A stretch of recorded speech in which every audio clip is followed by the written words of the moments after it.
Did you know that Capcom is short for Capsule Computer?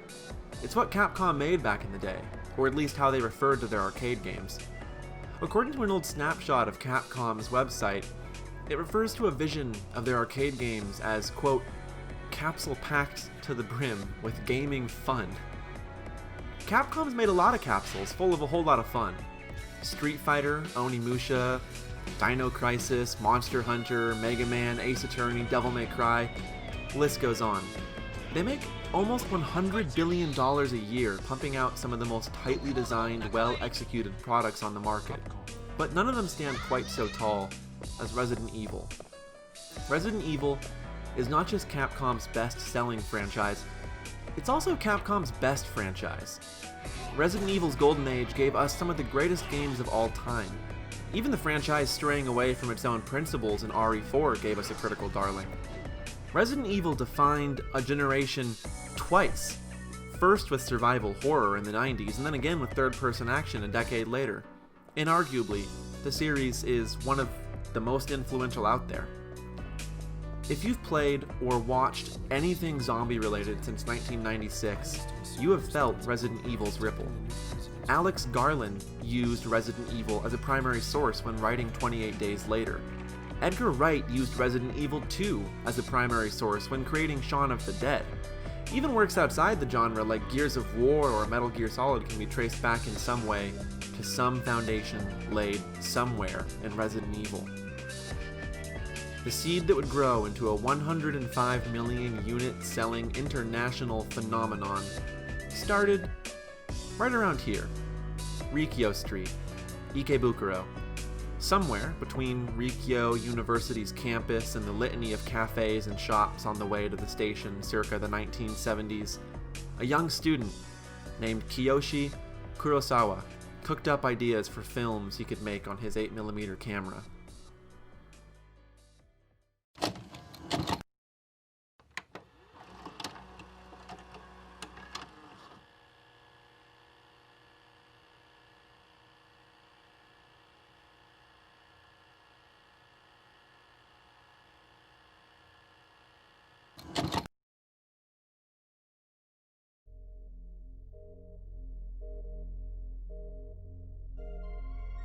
Kiyoshi Kurosawa is today a film festival darling with several horror classics to his name, but in the waning years of Japan's bubble period, he wasn't known for much more than pink films and straight-to-video exploitation flicks with names like Kandagawa Pervert Wars and The Excitement of Do-Re-Mi-Fa Girl. He had some hits, like this movie called Shigirami Gakuen, which was nominated for a film festival prize back in the day, but for the most part he was known for these sort of strange, low-rent movies like the ones listed above. At the end of the 80s, he created one of his early successes called Sweet Home, a narratively pretty typical but visually creative haunted house horror movie about a documentary film crew breaking into the abandoned home of a painter named Ichiro Mamiya to find his long-lost paintings and make a movie about them. Of course, it's a massive, rickety mansion, so the place turns out to be haunted. There's possessions, evil spirits, contrived traps, and all kinds of over-the-top stuff. Sweet Home is the kind of movie that prefers to be fun and borderline comedic for its entertainment value, not unlike other movies like Nobuhiko Obayashi's 1977 thing House, which is not inaccurately described by Slant as equal parts brilliant, baffling, ridiculous, and unwatchable.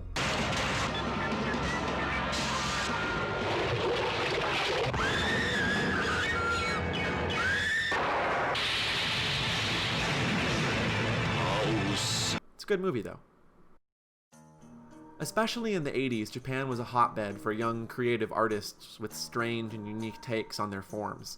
Sweet Home was not particularly revolutionary for the time, and it's not really that great if you come back to it today. In fact, citing creative differences between the director and the producer, Oh, the producer re-edited VHS. Okay, it's like a noun modifier. Okay. In fact, citing differences between the producer re-edited VHS cut and the original theatrical cut that came out, Kurosawa has gone so far as to completely disown the current version of the film. Were it not for Kiyoshi Kurosawa's later success, Sweet Home might not be a movie anyone talks about. It never even came out in America. It never came out on anything other than VHS, except for Laserdisc, for like a really short amount of time. What makes Sweet Home notable is the way it was marketed. Sweet Home was released simultaneously with a video game adaptation of the same name. Sweet Home for the Famicom, also released in 1989, was directed instead by Tokudo Fujiwara. At the time, Fujiwara was 6 years into his time with Capcom after having previously left Konami. In that short period, he led development on a lot of great Capcom games: Mega Man, Bionic Commando, Ghosts and Goblins. Capcom, just like Konami, had been pumping out all kinds of arcade action games of this style, but survival horror, in fact even horror at all, was something of a new frontier for video games. Whether it was the technology or lacking interest in the market, horror games had not been attempted in any serious capacity yet, and what had been horror-themed, like Ghosts and Goblins, was mostly in the vein of Ghosts and Goblins, kind of silly.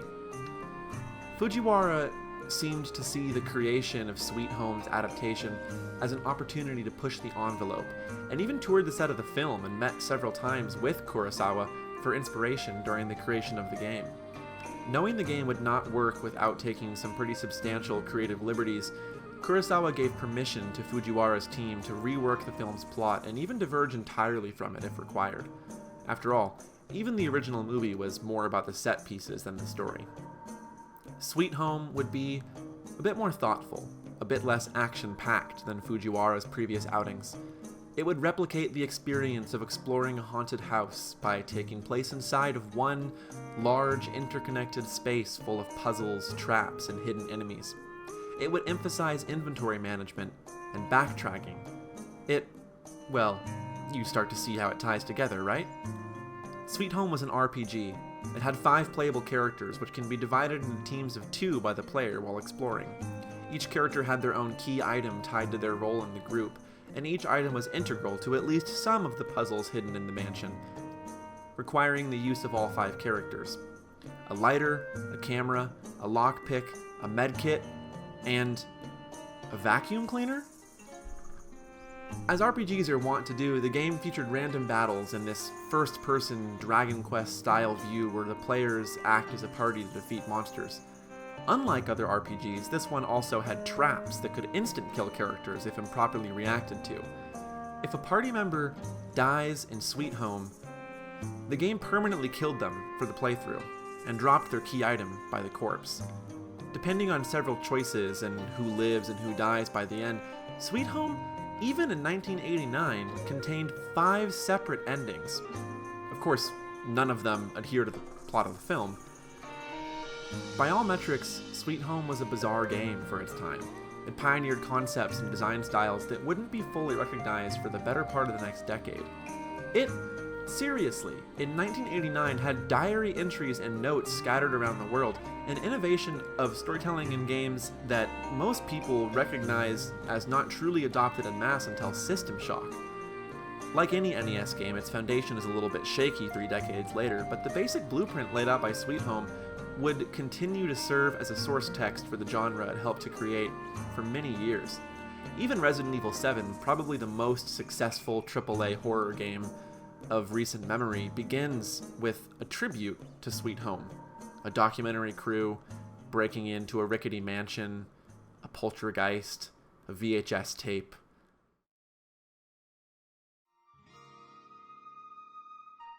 Unfortunately, neither version of Sweet Home left Japan.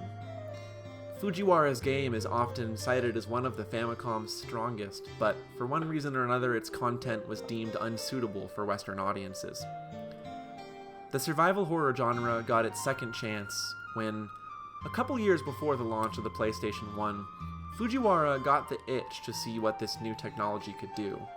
Sweet Home for him was a success, but something he still wanted to expand on. Meanwhile, less than a year after Sweet Home's release in 1990, recent college graduate Shinji Mikami found himself at a meet and greet hosted by Capcom for the purpose of hiring new employees. Without much experience or any qualifications to his name, Mikami probably wasn't surprised when his application was unceremoniously rejected. But he must have been surprised when, a week or so later, he did get hired, after having already moved on.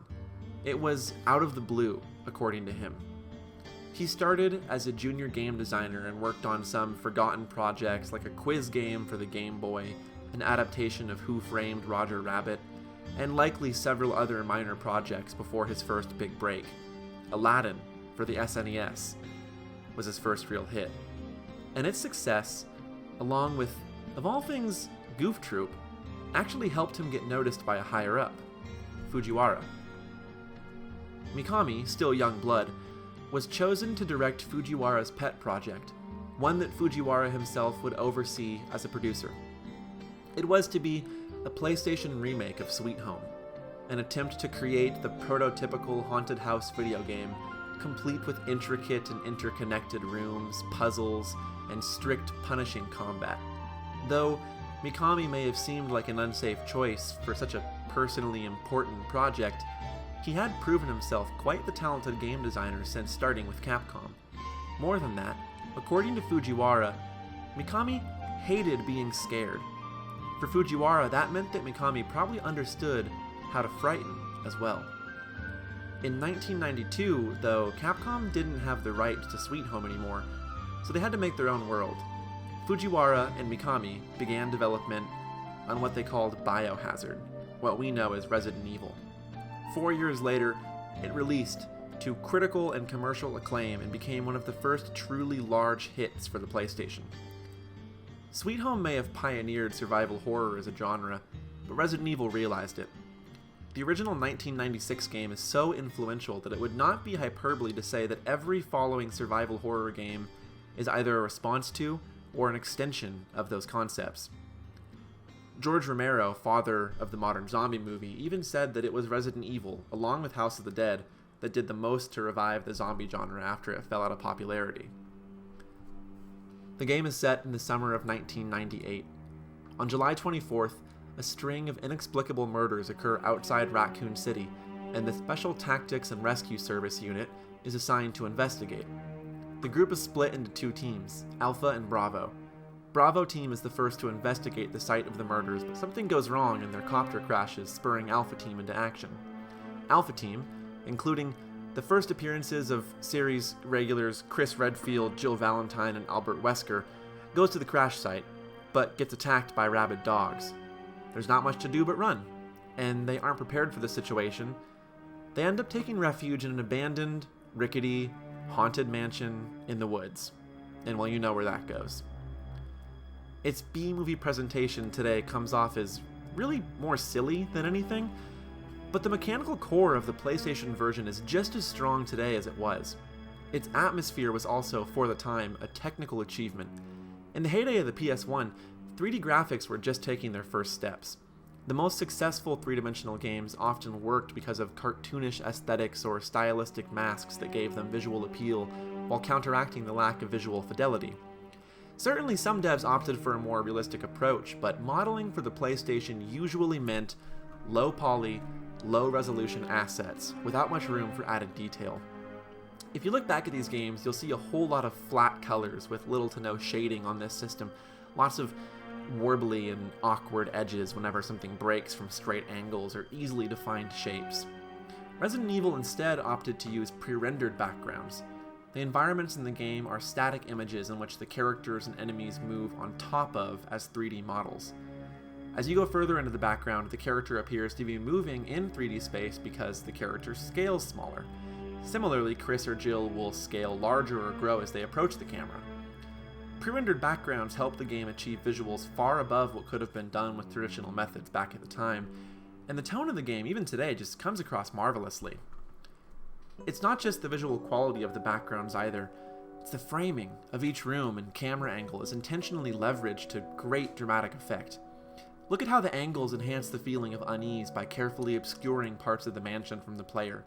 Sometimes it even looks like there's some other entity that you're seeing from their perspective, like you're being watched quietly from a distance.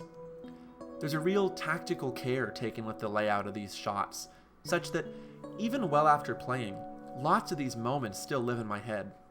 Look at this hallway. The player, after leaving this door you can see on the right, will eventually have to turn left. There's no other way that they can go. Initially, this will have the player moving towards the camera. This early in the game, you don't have a gun yet, or any weapon at all, and you don't know what's around the corner. You can't see where you're going, but you can certainly hear something suspicious around that corner. Even when the camera does give you a better angle, all you can see is this window, its curtains blowing in the breeze, a shaft of light alluding to something unseen. As you carefully tread on the carpet, you can't know what lies in wait behind the corner that blocks your view.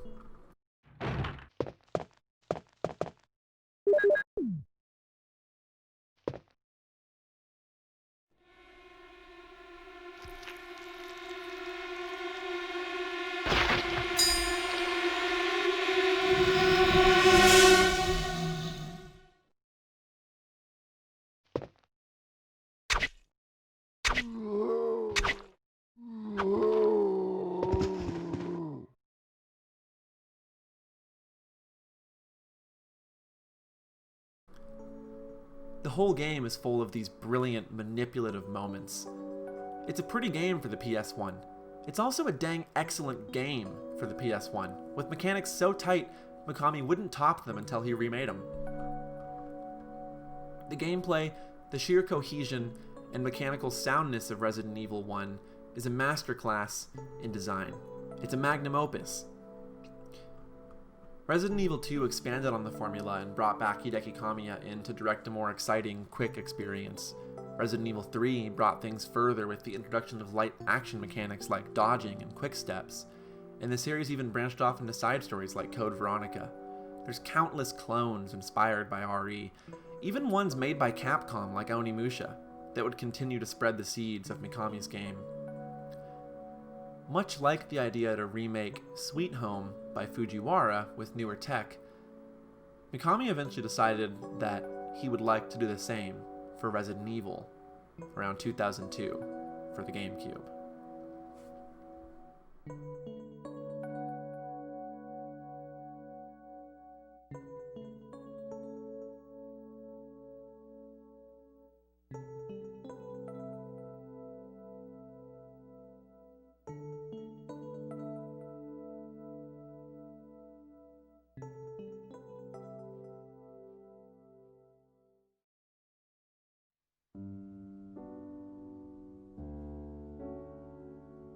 Somewhere at home, my parents' home that is, not where I currently live, in the closet attached to my childhood bedroom, I have a Nintendo Wii.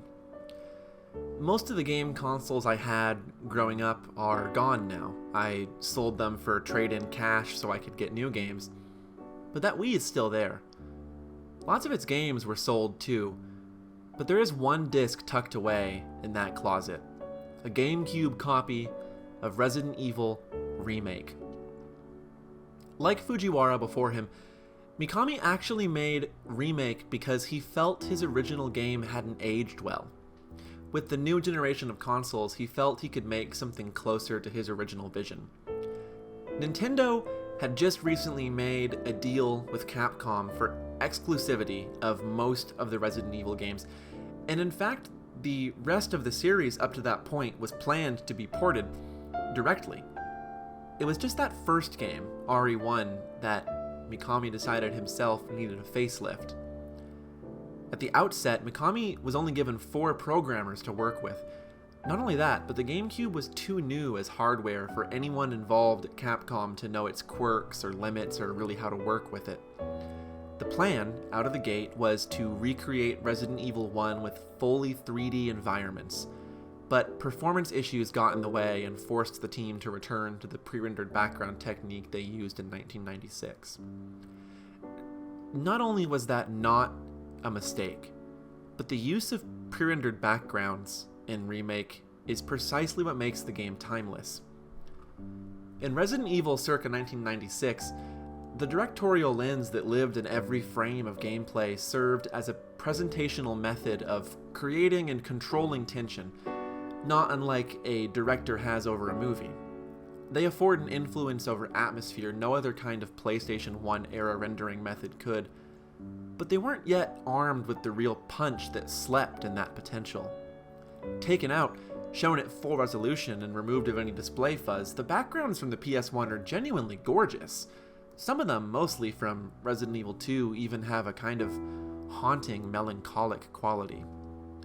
On the PlayStation 1, though, they're not only mired by compressed, murky visuals, they're sharply contrasted with the obviously polygonal character models. The lighting is static, the illusion is paper thin. The first thing I think any player will notice when entering the newly recreated Spencer Mansion and Remake is the new backgrounds. This is not an HD remaster. This is a ground-up recreation. In 2020, this game is one of the most beautiful pieces of art I own. And in 2002, it must have been absolutely shattering. I don't know how to describe things like a painting. I can't figure out how to articulate the feelings I have about visual art in a way that connects to the work itself. I'm pretty much left with words like evocative, stunning, beautiful. But I want to say that I genuinely feel that, with a handful of exceptions, every background of Remake is a painting. Not only literally in the sense that they're hand-painted and detailed with the touch of an artist, but figuratively in the sense that, in addition to being the backdrop to this excellent game, they in of themselves comprise completed works of art. You could hang this up in a classily decorated home and it wouldn't look out of place. In 2002, GameSpot's Shane Satterfield wrote that Capcom had finally perfected the art of mixing pre-rendered scenery with ambient animations and polygonal objects, and the result, Satterfield said, is the most visually impressive video game ever released. It's been 18 years since that was published, and I'm gonna be honest, there are prettier games, but he might still be right. Resident Evil 2 Remake, for example, is undoubtedly a more technically impressive game. Everything in Resident Evil 2 is simulated. Water drips off objects, volumetric lighting does its thing. It's great. But is it a more beautiful game? Does every bit of curtain fluttering in the breeze carry in it the gravity of directorial intent? Does every shaft of light and discerningly drawn shadow beg your consideration? Resident Evil 2 Remake is a monumental technical and artistic achievement. It's a bombastic, fine-tuned piece of genius, but Resident Evil 1 Remake just has an entirely different kind of staying power. If you ever play the game, put on headphones, try to figure out how many different footstep sounds there are, or where the ambient room tone loops. If you ask me, the sounds in this game may as well be piped in from a live feed. That's how good they are. Somehow, between the visual care and the audioscape, the mansion in this game just feels like a real place, and that alone elevates the remake. Of course, Resident Evil is not an art gallery or a sound exhibit, it's a video game. However, I would say that as a game, the care with which Resident Evil is constructed is worthy of a gallery. Resident Evil is a game of subtraction and omissions. Its list of features is small, and each of them on their face are simple, but together, the whole is far more valuable than the sum of its parts. Let's take one example, the save system, a simple mechanic which ripples out into every single thing Resident Evil accomplishes. It goes like this. You use typewriters placed around the Spencer Mansion to save your game. Unlike most video games, However, using those typewriters to save requires a consumable item. In this case, it's an ink ribbon. There are 30 ink ribbons in the game, which at first sort of sounds like a lot, but you don't start the game with 30. And for a first playthrough, you'll feel pretty good if you have more than 2 or 3 at a time. More often, you'll have less or none. 30 ribbons total. Several of these ribbons are hidden in unmarked drawers or missable locations. You probably won't find all of them on your first go-around. But there's a lot less of the typewriters. For a long stretch of Resident Evil, you'll only have 3 of them at your disposal, only one of which is along a central route, or that's easy to get to. The other 2 are adjacent to areas that you can make safe, but without planning and careful preparation, you might not be able to do that. Even if you do make those areas safe, they're not guaranteed to stay safe. One of them, infuriatingly, and this is a change made to the remake, is behind a one-way door, which means that choosing to take that route is subjecting yourself to this long, dangerous detour. In other words, choosing to save in Resident Evil is choosing to alter your plans to accommodate saving. It's not just a means of checking your progress, it's actually part of the process. Oftentimes that means trading a little bit of security for extra danger and more spent resources in the short term. If that's not enough to set you on edge, you only have 6 inventory slots, 8 if you're Jill, but not very many regardless, and ink ribbons do take up an inventory slot. Your weapon takes up an inventory slot, meaning unless you want to go defenseless, you only actually have 5 slots. If you're carrying something to heal with, 4. When you enter a new area, you'll likely find things you have to grab, so you're encouraged to leave a slot or 2 empty at all times unless you're recovering somewhere you've already been. All of these factors combine and conspire against you to introduce anxiety into even the simplest decision. Do you bring an extra clip of ammo for your pistol and sacrifice a slot? Do you rely on the bullets you already have loaded inside and keep that spot free? What if you reach an area and you don't have the puzzle item required? Maybe you had the resources to get there, but do you have enough to get back and there again, safely? What if you have to heal? That's a slot. But if you don't have to heal and you did bring something to fill that slot, then, well, that peace of mind cost you a valuable piece of real estate and potentially the ability to pick up something else you might need more. With space this limited, it is only prudent to not carry ink ribbons on your person unless you're absolutely sure you'll be using one of those typewriters. And again, across 2 floors, scores of hidden areas, and 2 wings of the mansion, there are only 3 typewriters. Sometimes, thank God, sometimes there are item boxes where you can manage your inventory put right next to the typewriters so you can just pull one of those ribbons out. But sometimes there's not. Resident Evil takes place in one of gaming's most intricately detailed and interlocking puzzle boxes. Even the ostensibly safe rooms, which are safe, are sources of tension and anxiety. Even picking up a healing item is not simply the kind of thing that brings you relief. It can be the catalyst for regret. Every bullet fired, every item obtained is an active, rippling choice with potentially lethal consequences. And all of this with only 3 of those typewriters. It's a brilliant, classic, and really polarizing move. By limiting saves and punishing players who seek comfort in those saves, Resident Evil turns every step into a fearful question. There's not enough resources in the game to kill all the zombies, let alone to enter each room gun drawn, eyes set with the confidence you get from knowing you can quickly respawn. More likely, you'll be creeping along, wondering what is coming next and whether or not you've properly prepared for it, jumping at every shadow, holding your breath.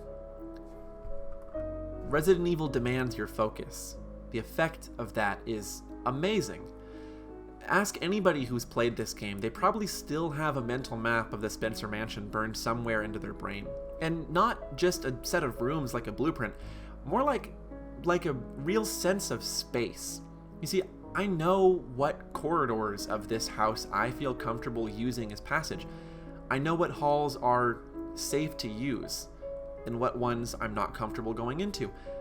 I know where I left the one zombie, legless, crawling through a corridor wide enough to juke around him without spending ammo. I know where they're too tightly packed to pass. I know where it's not safe to go at all. Every enemy is an obstacle, but more than that, every enemy is an element and a choice that, like the other mechanics in this game, have rippled into my situation and created my story. Look at this pillar on the first floor of the west wing, just next to the medical room. If I lure the zombie that roams this staircase down the stairs, I can thread around this pillar and I can use that distance between us to safely reach the second floor without firing a shot.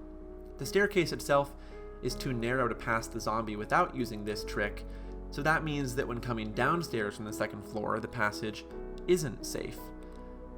I'd have to use a detour, wherein I approach the medical room from the hallway to its north, which means using a separate staircase. It's all very situational. This hallway here with the two windows on the first floor of the east wing. Another example. I've left one zombie here. I left another one in this hallway. Without ammo, this passage is guaranteed to damage me, possibly even likely kill me. And that means the best approach is from upstairs coming down past them, but only if the doorknob here is still intact in this playthrough, or has been repaired by Wesker. I didn't have to look this stuff up to write it down. It's burnt into my mind. It burns itself into the minds of anyone who is forced to think about this stuff on a constant basis over the course of the game. It worms its way into your mind. And if you die on one of these runs, you either redo it or you take a new approach. But no matter what it is that took you out, you know who to blame.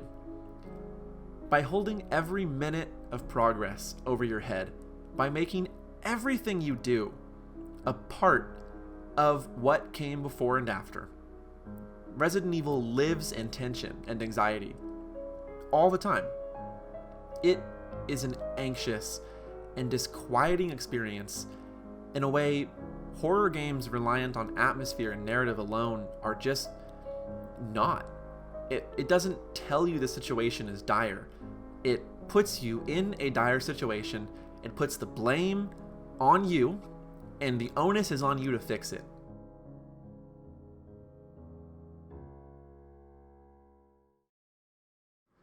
There are so few things in video games like the first notes of this song that play when you find a typewriter in a safe room. You let out your breath, wipe the sweat off your controller, probably, and just feel relief. It's like it feels sacred, but it only if you planned that far ahead. What if you get there and you didn't bring a ribbon? What if you do have a ribbon, but there's no item box to get a ribbon from, and you don't have what you need to get back to one of those boxes? What if you haven't saved, and who knows? Even the relief of this feeling can be just one ingredient in a more complex sense of dread and regret. Even if you do have an ink ribbon and it's on your person, you still have to spend it. You still have to watch it go. Every time you save in Resident Evil, you get to see the amount of times that you've saved. And that number is not a pointless stat. The higher that number gets, the more it makes you anxious to look at it, because you know that you're spending a resource to raise that number. You feel, or I felt, guilty. You feel guilty. The ups and downs of your journey through Spencer Mansion they're separate sides of one coin. The relief is always temporary. The dread's always temporary. It's amazing. And all of that comes out from the ink ribbon. Just that one mechanic. the refusal to let the player lean on the most basic kind of progress check that you would take for granted in any other game. And the ink ribbon is special because it's so simple. Its rules are immediately understandable, but the ramifications of the ink ribbon are only discovered by playing the game in a gradual way. And everything good about Resident Evil is like that. Simple, but deep. Interlocking. Every part of that game supports every other part of that game.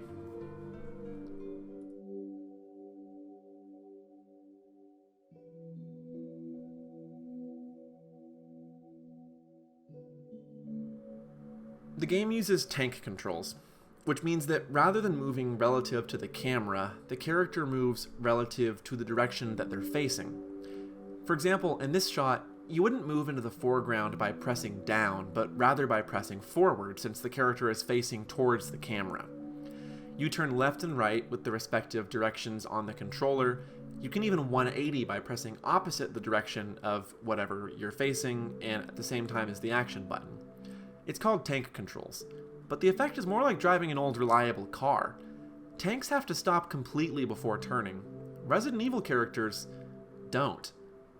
It takes some getting used to, but once you know what you're doing, the barrier between thought and action starts to slip away. Partially, this is to make the game work with pre-rendered backgrounds.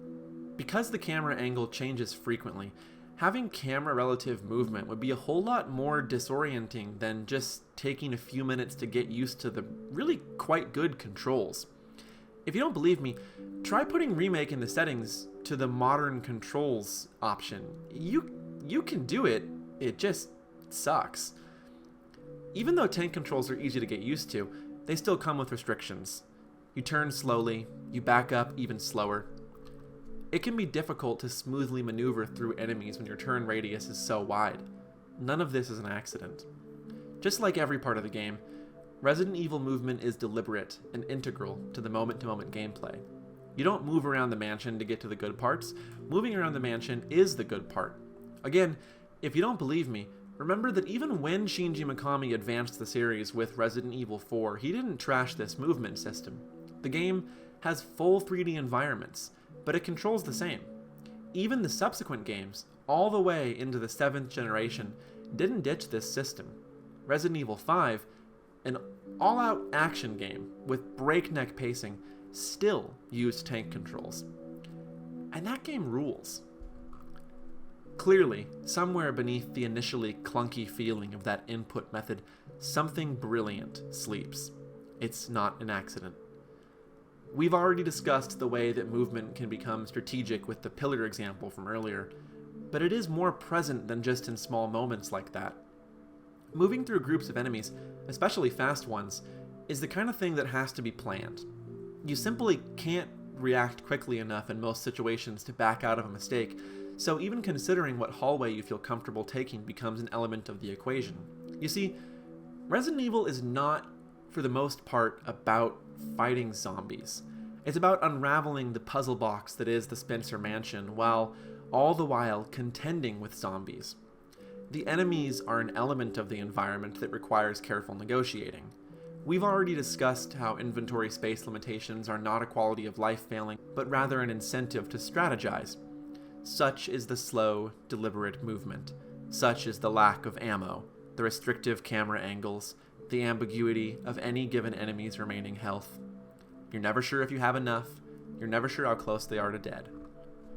The combat is no more complicated than a button to ready the gun and a button to shoot. You can push up on the D-pad to aim upwards for a headshot, which can be convenient when up close with the shotgun, but for the most part, you just don't want to get that up close. I've actually heard the game described as a series of transactions. You come to an obstacle, and if you can't get around it or find an alternate route, you have to decide whether you'd rather spend health or ammunition. Ammunition might, and that's a strong might, be more plentiful than health in your situation, but you never know what you're getting into or what you might need later. The mansion is constructed to push you around to all kinds of different versions of this transaction that challenge your strategy and foresight.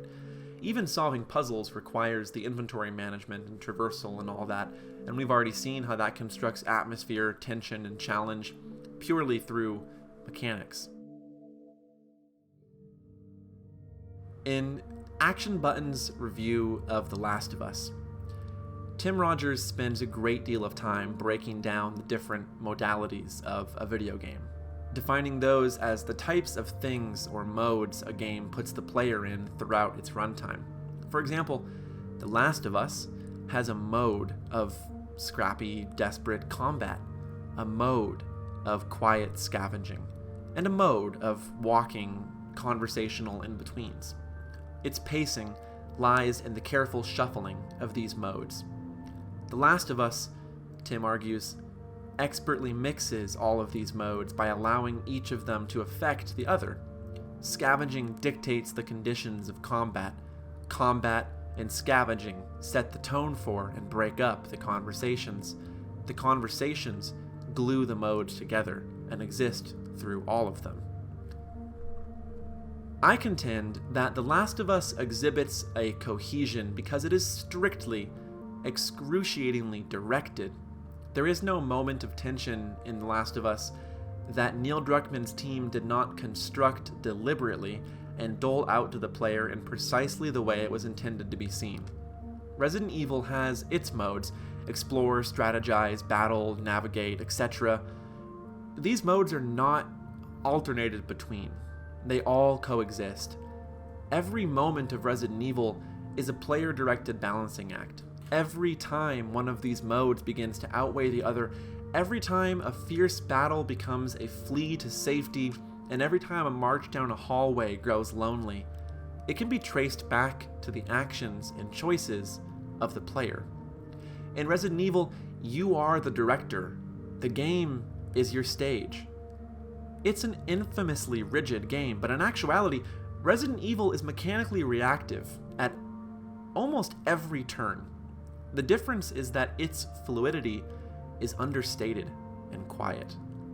I know I'm a broken record, but the point here is that Resident Evil, in every way, is a video game adaptation of Sweet Home, just like Fujiwara intended. You find a haunted house. You enter the haunted house. Everything else is consequence. Even Resident Evil 4 cannot claim that kind of continuity. At times, Resident Evil resembles the roller coasters that would succeed it. There's a fight with a giant shark. There are long tunnel corridors traversed between point A and point B. Always, however, these are transitional. The linear pace breaks of Resident Evil are to its exploration and choice as the tunnels in Deus Ex Human Revolution are to its open-world hubs. Funnels connecting one open-ended, multi-layered, vertically rendered puzzle box to another so as to contain them without limiting them.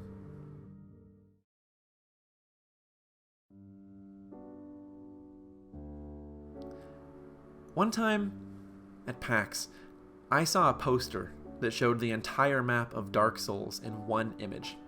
It was a stylized vertical stack of locations with marks on each of their connecting points. Dark Souls, in 2011, astounded audiences with its circuitously looping structure, each area a part of this kind of obscured tower. It only becomes clear as you progress through the game how the individual areas connect, how their joining tissue loops back on itself in subtle, unpredictable ways. I am not saying that Resident Evil is the Dark Souls of anything, because that would be stupid. But I am saying that Resident Evil is an even stronger example of this circuitous, looping structure. In the interest of not spoiling the mansion's intricacies for people who have not played the game, I won't go any further in describing it than I already have. Suffice to say, Spencer Mansion is the greatest accomplishment of both this game and the series at large to this day. If you want to see someone break down the mansion in minute detail, there is an excellent write-up called Recursive Unlocking, which I will link in the description. It's got a lot of data, it's cool. It's got pretty pictures. Resident Evil works in phases. First, the Spencer Mansion is an unknowable, terrifying setting, waiting and begging to be explored and unlocked. Eventually, you will have done all the unlocking and done most of the exploring, and even opened a slew of shortcuts which add options to your trips back and forth. The puzzles grow in scale. No longer fully self-contained, the game begins to involve entire wings or even multiple wings of the mansion in each objective. Once you know the mansion, the game shifts to focus on efficiently mastering the mansion. Find the cleanest, safest route between two areas. Find the best string of shortcuts. These are not static tasks.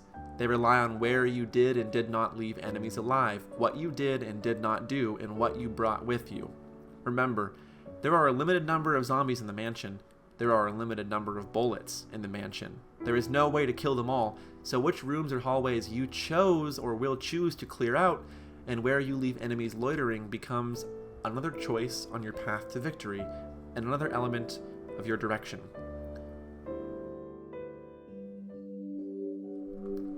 In the original 1996 game, this second phase is where things start to resemble rote backtracking.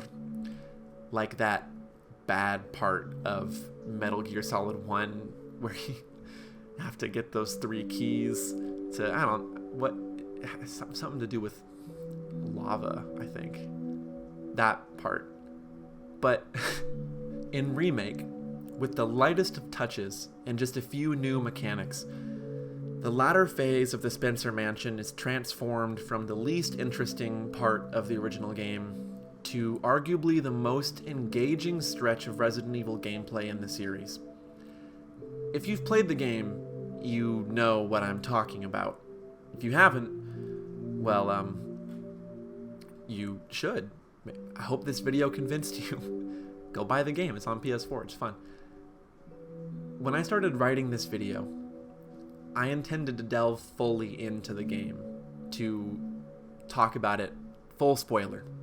As I continued to write it, I realized that I don't actually know anyone who has played this game, except for me in my circle of friends. I know it's popular, but maybe not as much as it should be, so if even one viewer enjoys this and decides to pick up Remake, I'd find that more valuable than if I just added my thoughts onto the dog pile of videos going through the design of this game and its map and its structure. They're all out there. I know in my heart of hearts that the story of Resident Evil isn't really about the T-virus. It's about being in a haunted mansion. If I said too much about how that haunted mansion works, I'd be pulling the veil back and robbing you of the chance to experience it for yourself. When you first launch Resident Evil, you get this screen that asks you your opinion on games. There's 2 options: mountain climbing and hiking. If anything I just said resonated with you, I urge you, choose option 1. Make it like climbing a mountain. Resident Evil is hokey and silly in a lot of ways, but as a game, it stands as one of the greatest mountain climbs out there. There is beauty on that summit, and there's pride in that climb.